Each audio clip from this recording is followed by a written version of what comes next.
कुटुंब ही समाजाची सर्वात मूलभूत आणि संवेदनशील संस्था मानली जाते. आई मुलगी यांसारखी नाती केवळ रक्तसंबंधावर आधारित नसून त्यामध्ये विश्वास, संरक्षण, संस्कार, मार्गदर्शन आणि भावनिक सुरक्षितता यांचा गाभा असतो. अशा नात्यांभोवती जर कधी वादग्रस्त चर्चा, संशय, आरोप किंवा अफवा निर्माण झाल्या, तर त्या केवळ व्यक्तिपुरत्या मर्यादित राहत नाहीत, तर संपूर्ण कुटुंब, नातेवाईक, परिसर आणि समाजावर त्याचे खोल परिणाम दिसून येतात. अशा विषयांमध्ये वास्तव आणि अफवा यामधील सीमारेषा अनेकदा पुसट होते आणि समाजातील लोक भावनिक प्रतिक्रिया देतात.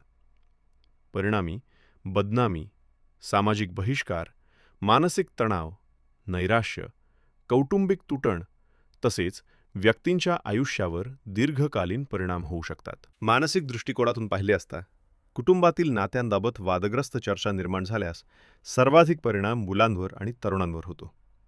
त्यांच्या मनात गोंधळ, असुरक्षितता, भीती आणि अविश्वासाची भावना निर्माण होऊ शकते. आई मुलगी नात्यातील संवाद खंडित होण्याची, गैरसमज वागण्याची आणि भावनिक दुरावा निर्माण होण्याची शक्यता वाढते.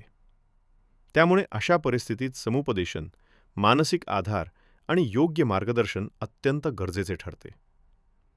समाजाने दोषारोप करण्याऐवजी परिस्थिती समजून घेणे, संवेदनशीलता दाखवणे आणि मानसिक आरोग्याचे महत्त्व ओळखणे आवश्यक असते. सनसनाटी मथळे, अतिरंजित वर्णन किंवा अफवांवर आधारित बातम्या समाजात भीती, द्वेष आणि गैरसमज पसरवतात.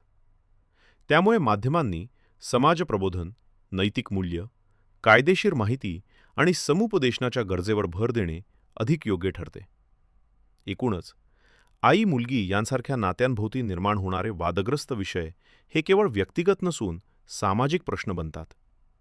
अशा विषयांवर चर्चा करताना संयम, समजूतदारपणा, कायदेशीर जाणीव आणि मानवी संवेदनशीलता या गोष्टी अत्यंत आवश्यक आहेत.